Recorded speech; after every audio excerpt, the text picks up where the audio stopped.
Oui, bien aimé dans le Seigneur, na pesibino merci, pe na pambolibino, na kombo na Yesu Christu, nzamba kumisa manzambe oyo, à permettre les sous-sous se retrouver katina oyo esika. Bien aimé, balandina biso ya ASEP TV officiel, nazali ko pambola bino po na bolingo ya nzambe, nazali ko pambola bino po ete bino nde bolandaka biso, bino nde bozalaka pre ya kopesa ngonga na bino po na koyeba na kolanda émission na biso tozali kobanda oyo ezali ASEP na kati ya chaîne na biso ASEP TV officiel, émission na biso na kombo ya École de guerre de Dieu. École de guerre de Dieu, bien aimé, ezali une doctrine oyo na lingi moko na moko ya mwana na nzambe ayeba na kokota toko intégrer connaissance oyo par rapport ya oyo ya zali na yango. Bien aimé, lelo tokolobela thème na biso oyo ezali koloba le bellicisme. Le bellicisme ba oyo batangi kelas na kati ya dictionnaire soko landi kombo oyo bellicisme elingi koloba ete la doctrine où on enseigne la guerre, où l'état d'esprit où on a la guerre, c'est-à-dire muto ya na art ya guerre na kati na ye tokobenga ye belliciste. Belliciste c'est-à-dire mutu oyo ayebaka na ko résoudre makambo nyonso na nzela ya bitumba. Bien aimé, lelo soki omoni États-Unis ndenge balobelaka yango ke ezali grande puissance, États-Unis ete kaka to esalaka bilanga nano te. États-Unis ba pays mususu ba continent mususu ezobanga yango ezali par rapport ya fabrication des armes. Or tant tozali komona fabrication des armes tozali komona ba guerrier. Donc c'est un pays de guerriers, ya batu oyo ba yebi art ya guerre. Bien aimé, c'est la même chose avec Dieu. Nzambe a travaillé jamais na ba inapte. Nzambe a travaillé jamais na ba paresseux. Lelo komo na ba na Nzambe ebele. Andimeli Yesu Christ comme Seigneur et Sauveur. Mais doctrine ya guerre. Comment on peut menacer les diables? Comment on peut attaquer les démons? Azali koebate. Ye prière na ezaka ka prière. Ya kobondela. Yo kana ebisa yo bien aimé dans le Seigneur. Satan na ba démon. Bayoka kana langage ya pardon te. Bayoka kana langage ya miséricorde te. C'est pour cela que comme on a mutu muzuzu bandoki bazo lokaye akomi ko beta tangwa. Toyaka kokutana na kati ya quartier, toyaka kokutana na kati ya lopango, mutu na mutu autaki mboka na ye. Na kokanisa te tango zolo bande wana bandoki bakoyoka yo pe bakoyokela o mawa jamais. Bandoki bayoka kana langage ya guerre. C'est pour cela le bellicisme ezali doctrine o ezo prôner guerre. Bien aimé, na lingi na kotisa yo connaissance oyo parce que ezana bakebele. Au moment où on a Seigneur Jésus-Christ comme Seigneur et Sauveur, au moment où a commis kolela, commis plénichard, a commis mutuya, donc il y a ma plainte. Nzambe a benga biso poto za ba plénichard te. O kolela yo na nani, o ke ne bisandoki pardon tika mwana nanga. O ke ne bisa mutu pardon botika lipamboli nanga. O ke ne ko bondela mwasi o ba ke pardon tika mobali nanga. Et kosalema te na kati ya doctrine oyo tozali koloba le bellicisme ezali connaissance ya guerre. Bien aimé, il faut oyeba kobunda, il faut yo o comprendre que Yesu azalaka guerrier. Yesu makambo nyonso aresoudra yango na kolandela na ba pardon na ba bolimbisite. Eza na makambo mususu Yesu a utiliza ba capacité surnaturelle pour la kobunda. C'est pour cela, au Kotanga nanu awa, au Kotanga na Matthieu chapitre 10, au Kotanga na langage ya Christ, Nenga zali koloba Matthieu chapitre 10 verset nango 16 to sauter na 34. Matthieu chapitre 10, 16 Yesu azoloba boye. Voici je vous envoie comme des brebis au milieu des loups. Soyez donc prudents comme les serpents et simples comme les colombes. Yesu azobebisa bayekoli na ye alobi boye, nazotinda bino lokola bampate, lokola bameme, me pembeni ya bambwa ya zamba balu. Bambwa ya zamba ezali ba animaux moko bazali tozali kobenga les animaux sauvages. Donc bino boza lokola bameme pembeni ya ba sauvage. Tango bozokende kote ya évangile, tango bozali na kati ya mokili, boza lokola bameme pembeni ya ba sauvage, ya bambwa ya zamba.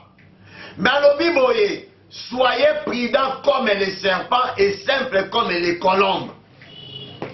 Bien-aimé, nalingi na développer attitude ya serpent.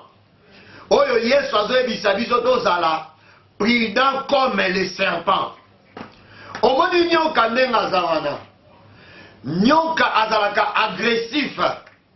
Mais soki otali nyoka, okomona ye lokola nyama moko ya malamu, azotambola na lenteur, azotambola. Mais nyoka soki omeki kotelemela ye, peu importe ta grandeur, nyoka il faut à répliquer, peu à répliquer na ndenge ya malembete, mais avec une agressivité. Bien-aimé dans le Seigneur, yo zate mutu oyo oloti ndoto bazo bundisa yo olamuki okomi kolela namonaki noko, namonaki mama kulutu, namonaki tata mwasi na biso aza ndoki azoya kolokanga, okoki kolela te. Na kati ya bamakambo ezali spirituel esengaka rapport de force, bien aimé. Alléluia. Nzamba azwa lokomo. Okoyebisa ndoki te pardon tika vinanga. Okoyebisa bademo te pardon bolimbisa nga. Okoyebisa Satan te kotika ngai te. C'est-à-dire Satan pardon zwa eloko boyetika nga. Ata ozwi richesse nyonso ya mokili, opesi ndoki po atika mwana na yo, opesi ndoki po atika libala na yo, opesi bandoki po babanda koyamba o malamu, ekotikala kosalema te. Bandoki babangaka bato baza ba guerrier, bato baza ba combattant, bato batelemaka na prière pour na kobundisa bango. Alléluia. Bien-aimé dans le Seigneur, Yesu azoloba bozala prudent comme les serpents. Nyoka na nature ya nyoka, nyoka salaka ndaku te. Bao bakenda mboka bayebi, nyoka salaka ndaku te. Mais nyoka alalaka na ndaku.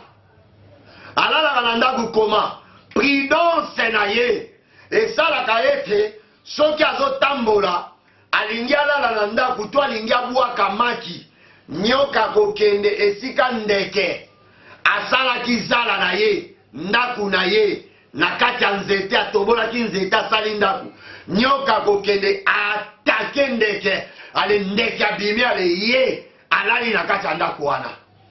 Lelo komona bana na Nzambe azolela bénédiction na mwinda comme si que azozela nzamba ya kopesa ye. Nzamba sa pesi biso. Bien aimé, le verset biblique que je vais lire ici, on comprend que Dieu nous a donné l'intelligence, il nous a donné la force, il nous a donné aussi les armes pour combattre nos ennemis.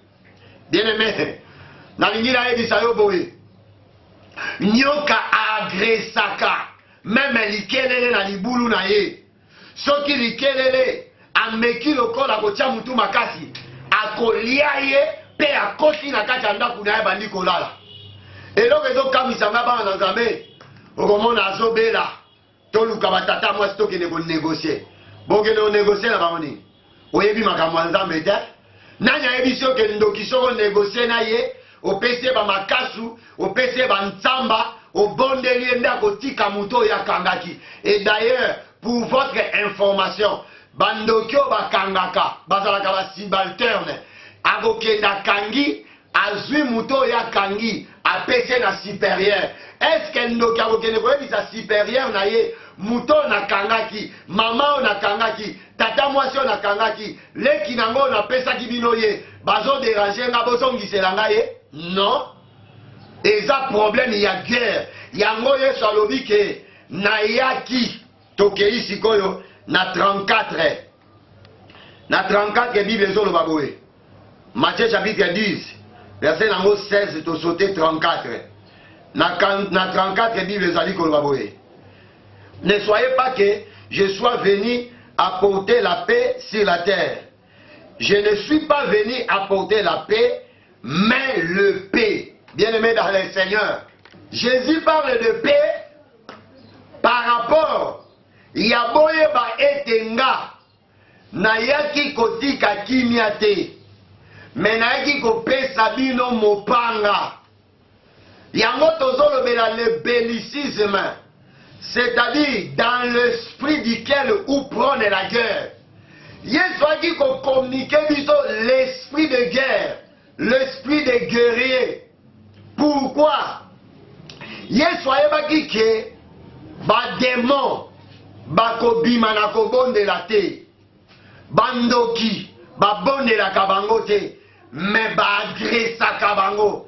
Bien-aimé dans le Seigneur, tika molimo mo centre kota kati na yo.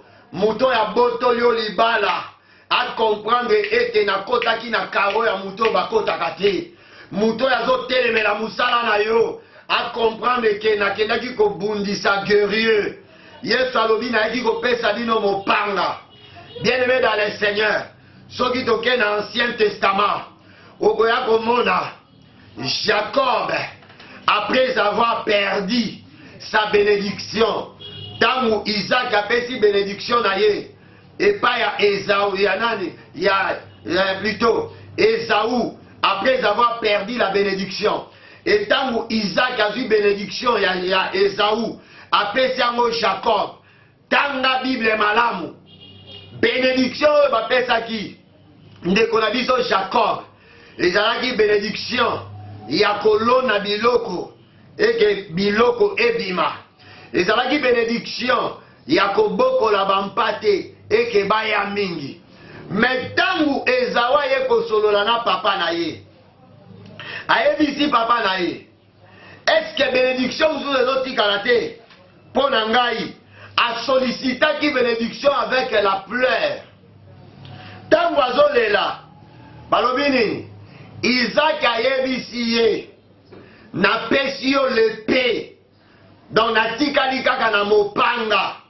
na nzela ya epée na yo oyo nde okobrise joug oyo ezali ya esclavagisme mpo ozala mutu munene. Bien aimé, awa tomoni deux mystères bapamboli mutu mpo na kolona na kobokola bibwele me baye kopambola mutu mpo na mutu azala guerrier.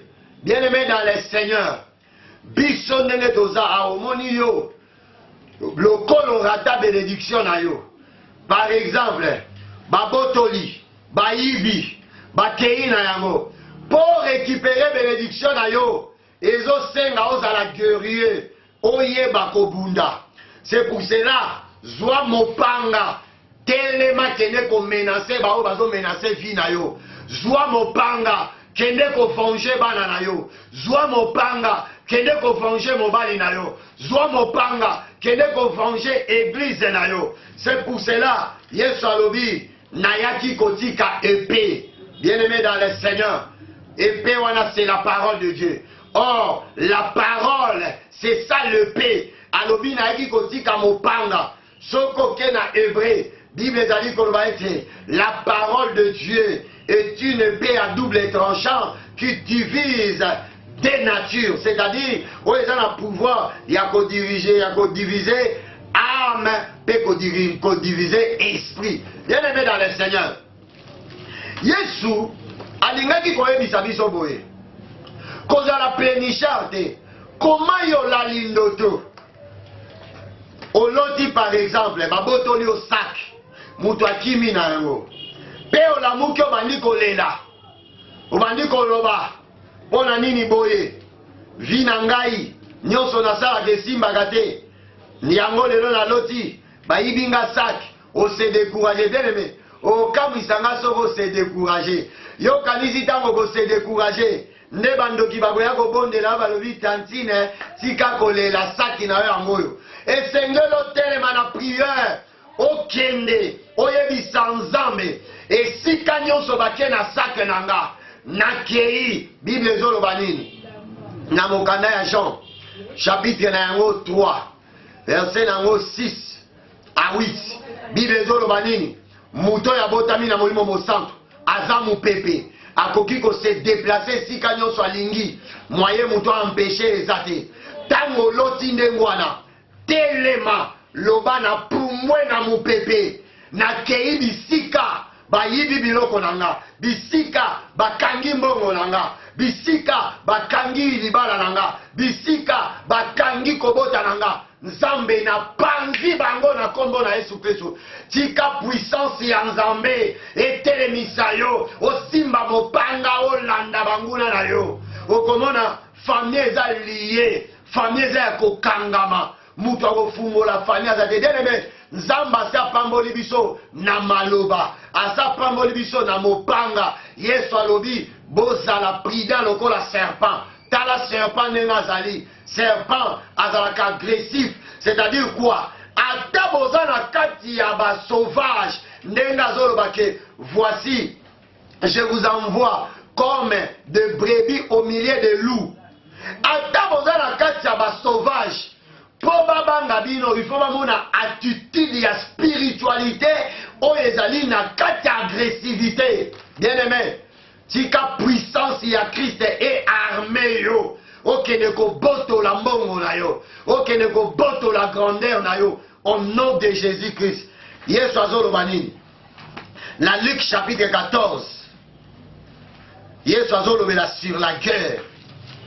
C'est pour cela nga nasalaka bajete okoki kozala oza ntoki olia bato osilisa bato soki obimi kaka na visuele na nga neti oye koloka église oye koloka ndaku na nga oye koloka musala na nga nakolinga kolakisa yo ki oza devant un guerrier biso toza te bato nzambe abengi to bana kolelalela bien aimé telema simba mopanga loba nzambe alola na nzela ya mopanga nazokende kokata singa esclavagisme oyo bakanga bana na nga oyo bakangi mobali na nga ozomona na ndoto par exemple babwaki yo na libulu oza na kati ya libulu mais bien aimé biso toza bampongo ese yo okokanga mpongo na libulu sake asurvole akende zwa mapapu pumbwe na kombo ya Yesu Kristo oyo tikala na bavi ya kolelaka. Luc chapitre nango 14 verset nango 31 yoka maloba Yesu azali koloba. Luc chapitre 14 verset 31 Bible lobi boye ou quel roi s'il va faire la guerre à un autre roi ne s'assied d'abord pour examiner sur le paix avec 10 000 hommes marcher à l'encontre de celui qui vient l'attaquer avec 20 000. S'il ne le paie, tandis que cet autre roi est encore loin, il lui envoie une ambassade pour demander la paix. Yesu azolobela analyse ya guerre. Alobi soki roi moko aza na 10 000 soldats, 10 000 phatansiens. Alingi abunda na roi oyo aza na 20 000 phatansiens. Alobi il faut asala nanu revue à troupe, à analyser avec combien de militaires je peux combattre ces rois, avec combien de soldats je peux combattre ces rois.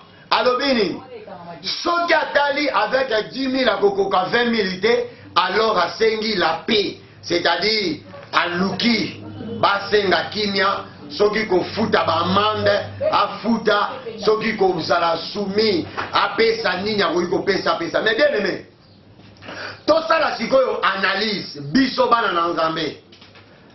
Est-ce que biso oyebi te na Apocalypse 12 verset nango 1 obandi kokita tozalaka plus nombreux que les diables? Biso armée en Nzambe toza ebele plus que l'armée du diable. Parce que le péni nyo tokosenga ye. Compensation nyo tokosala na diable na bandoki. Bien-aimé dans le Seigneur. Ce que otangi, au voyage comme dans l'Apocalypse 12, biso, en fonction numérique, nous sommes plus nombreux que ceux du diable. C'est pour cela qu'il y a ni tokosenga. Biso toko passer en action. Action na biso ezali agressivité. Yango Yesu azoloba ke bozala prudent comme un serpent. C'est-à-dire to agresser banguna na biso. Peu importe molili o bakoki kozala nango. Prière ya combat est très important. Okoki koyebisa Nzambe na telemi. Na faire déborder Bibalé, na faire déborder Bibalé, et engloutir Banguna Nanga, au Komona Netinga, biso atoza na fleuve Congo, na koki, ko invoquer puissance ya Christ, na béni fleuve, na noyer Banguna Nanga, na koki ko sambela, oyebisi Nzambe, nazo diriger ba flèche enflammée, contre mes ennemis, là où ils sont, n'a pandi bango na combo Yesu Christ. Bien-aimé dans le Seigneur, osa guerrier, qu'on se laisser faire tes bellicisme, les amis, l'esprit où prône la guerre, c'est-à-dire doctrine de la guerre. Il faut y que Jésus nous a enseigné la guerre. Jésus ne nous a pas enseigné la paix. La paix entre nous les frères. Mais avec les démons, nous sommes au combat éternel jusqu'à l'enlèvement. Alléluia. Que Dieu soit loué. Bien-aimés dans le Seigneur. Awananu, na lingina tanga verset mogoyoka makamu David azoloba. David azobenga Nzambe koti na ye na mystère ya guerre. David azoloba Nzambe aza koti na ye na mystère ya guerre. C'est pour cela na lingi oyeba mystère ya guerre ozala belliciste. Psaume chapitre 18. Psaume chapitre 18. Verset 33. Bible le Bible. C'est Dieu qui me ceint de force et qui me conduit dans la voie droite. Il rend mes pieds semblables à ceux de biches et il me place sur mes lieux élevés. 35. Il exerce mes mains au combat et mes bras tendent là de rein. Amen. Bien-aimé, David azoloba ke Nzambe azo apprendre nga combat. C'est-à-dire les côtes de David, c'était lui-même Dieu. Dieu ne lui apprendrait pas le combat pour David. Il sera comme un champ de bataille à neti ba chrétien et belé lelo. Okomona zo kene kobeta lisolo. Na famille na biso bandoki belé. Na famille na biso bandoki. Na famille na bino bandoki. Yo yebite Bible zoloba ke si les méchants se multiplient, le juste gémit. Mais si le juste se multiplie, les méchants doivent gémir. C'est-à-dire quoi? Et ça problème il y a oye kola bitumba. Awa nazo apprendre yo combat bien-aimé. Zala belliciste. David alobi Nzamba zo apprendre nga bitumba. Alobi Nzamba zo exercer maboko nanga au combat. Bien-aimé, okoki koyebisa Nzambe olobi ke Nzambe maboko nanga tango nazobeta yango ekoma bakake na kaya diable. Okoki kosimba putulu ya mabele osopi na aveni olobi na piéger bandoke komi ba grenade soki baleki s'exploser. Bien-aimé makambo zolobe kosalema. Yesu alobi na yaki kopesa bino parole. Mais ce n'est pas n'importe quelle parole. C'est la parole de guerrier. C'est la parole de bellicisme. C'est-à-dire doctrine yaba guerrier. Yozo lelanini. okomona mwa malade muke na loti ba eko finanga na loti nazo kufa mutu abandi kolela tokende koluka mama kulutu nani ayebi yo ndoki basalaka na epe nani ayebi yo yo koki koyebisa Nzambe te na libere tourbillon ya moto et emporter mama kulutu esprit nyonso alataki pona koluka kobomanga nake kolibere bakake nake kolibere mai et engloutir bango yo kokoka te omona Moïse te devant Pharaon. Même aujourd'hui soko tangi na Bible na Matthieu chapitre 8 verset numéro 26 okomona Jésus baye kolibake kolamusa ye mupepezo menase bango elinge boma bango omona ki Yesu atelemi alobi mupepe pardon tika biso tokatisa ebale omona ki Yesu alobaki yango omona ki Yesu ayebisaki mupepe yango ozoluka nini na vi na nga ozoluka nini na vi na nga oyokaki Yesu alobaki yango. La Bible dit Jésus menaça le vent et la tempête. C'est ça, être l'enfant de Dieu. C'est ça, être loup, plutôt être prudent au milieu de loups. Jésus a menacé le vent. Bien aimé, mon pépé est malade. On est terminé la vie na menaçant na kombo la Jésus Christ. Nazali koyebisa mon pépé wana et libérer vie na yo au nom de Jésus Christ. Nazo menacer maladie. O ezo déranger famille na bino na kombo na Yesu Kristo nazo déclarer kindoki ya famille na bino na brizango na kombo na Yesu Kristo na récupérer ba flèche ya moto na tumi entreprise ya ba démon na kombo na Yesu Kristo misala na bango ekoya yo zo bonde la bandoki nde zo ba famille na biso bandoki yo kanzi ne ozolo ba ndengwana nde ba otika yo okanzi ne ozolo ba ndengwana mwana mwasi openza abotolinga mobali nanga vraiment camarade nanga oto bandaki kolia komela na ye bien aimé yo za na pouvoir te ya koyebisa Nzambe na libere kake na panzi bango na mobali nanga loboko nyonso atiaki na vipe na ndako nanga ezala brisé omona mutu aza na mobali na yo malheur ekomi kokomela ye tia koyebisa ezonge pa mwasi na yo. Oyebi histoire ya Pharaon tango liberaki Sarah te balobi ba pota nzoto mobimba atali alobi non menace oyo nazwi mwasi ya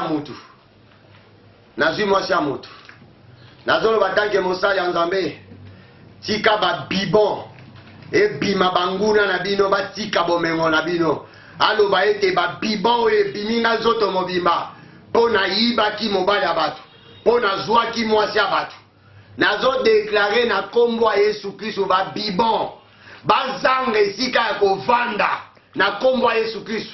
Bible ezoloba kenini balobi Pharaon ba bibon zoto mobimba abengi Abraham alobi yo yebaki ke oyo aza mwasi na yo pona nini otikelaki ngai. Pharaon alobaki me yo zala lokoso abasi olingi basi ya kitoko nyonso soki nalobaki ke aza mwasi na nga olinga koboma nga po otikala na ye.